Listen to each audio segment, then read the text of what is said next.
तो जैसा कि हमने लास्ट वीडियोस में भी देखा था, आप उस वाली वीडियो में भी देख सकते हैं। ये वाला क्वेश्चन है, यूरोपियन यूनियन आज वर्ल्ड की जो है बिगेस्ट इकोनॉमी बन चुकी है, क्योंकि भाई यूरोपियन यूनियन में बहुत सारी कंट्रीज आती है, Italy, Japan, Italy, Belgium, France, Portugal, Spain, ठीक है, ये सारी कंट्री आती है। तो जाहिर सी बात है उसका बिगेस्ट इकोनॉमी बनना तय है, ठीक है।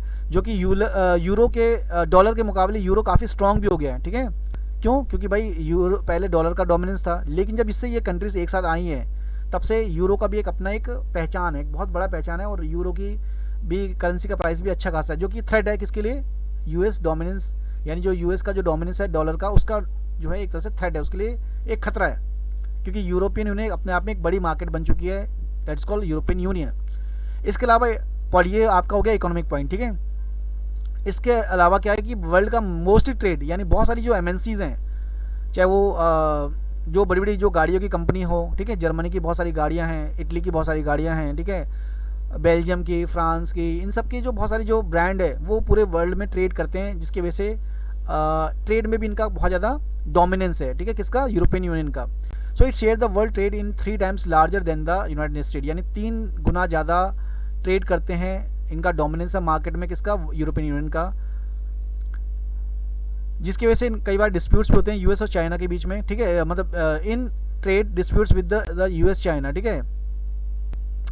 मतलब कह सकते हैं भाई यूएस चाइना जो है इन सब से भी ज़्यादा एक तरह से पावरफुल है इकोनॉमिक लेवल पे।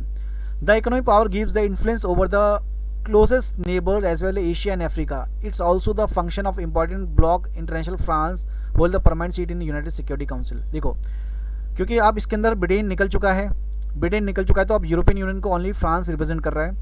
मतलब बाकी कंट्रीज भी हैं, बट जो परमानेंट मेंबर थे उसमें से 2 कंट्रीज थी, पहले एक इंग्लैंड था परमानेंट मेंबर में और एक फ्रांस था, तो जो हमेशा से यूरोपियन यूनियन को सपोर्ट करते थे। जबकि अब इसमें जो है इंग्लैंड चला गया है, ब्री एग्जिस्ट हो गया। ब्री एग्जिस्ट मतलब ब्रिटेन अब इसमें से निकल गया यूरोपियन यूनियन में से, लेकिन अभी भी यूरोपियन यूनियन का वो फ़ायदा ही चाहेगा कौन?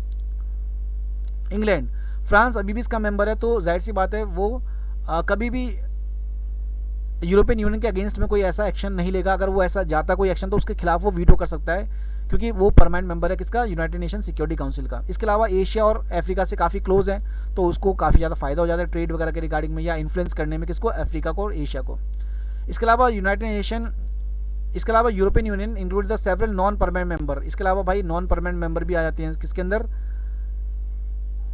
यूनाइटेड नेशन सिक्योरिटी काउंसिल के अंदर, ठीक है। That this has enabled the European Union influence some US policies such as the current US position of Iran, ठीक है। अब कई बार जो है भाई अगर हमें अमेरिका की पॉलिसी अच्छी नहीं लग रही है तो ये मेंबर जो है वो यूएस के डोमिनेंस को इफेक्ट करते हैं, ठीक है। लाइक जैसे ईरान पे जो एक्शन लिया था या इराक पे जो एक्शन लिया था, उसके अगेंस्ट में कई यूरोपियन कंट्रीज़ ने यूएस को क्रिटिसाइज़ करा था। इसके अलावा it's use the diplomatic economic investment and the negotiation rather than the coercion and military forces has been effective as case of its dialogue with China and human rights environment degradation.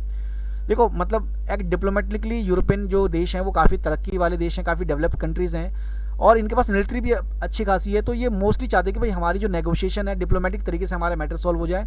अगर ऐसा नहीं होता तो इनके पास military भी अपनी अच्छी खासी है, जिसके पास अपना एक न्यूक्लियर वेपन्स भी है, इनकी अपनी आर्मी भी है, जिसके वजह से ये लोग जो हैं मोस्टली अपने यूरोपियन यूनियन को डोमिनेंस करते हैं। इसके अलावा भाई कभी अगर इसके साथ कुछ प्रॉब्लम होती है तो उसको भी वो संभाल सकते हैं, ठीक है। ये इनका मेन इशू है, मेन पावर है इनका। लास्ट का जो है हमारा the European union combined the arm forces that second largest in the world, यानी इनके जो मिलिट्री है वो वर्ल्ड की सेकंड लार्जेस्ट मिलिट्री है, क्योंकि भाई कंबाइंड है। It's total spending on the defence is second after the US, और इनका डिफेंस पे खर्चा भी लगभग यूएस के बाद सेकंड नंबर का है वर्ल्ड का।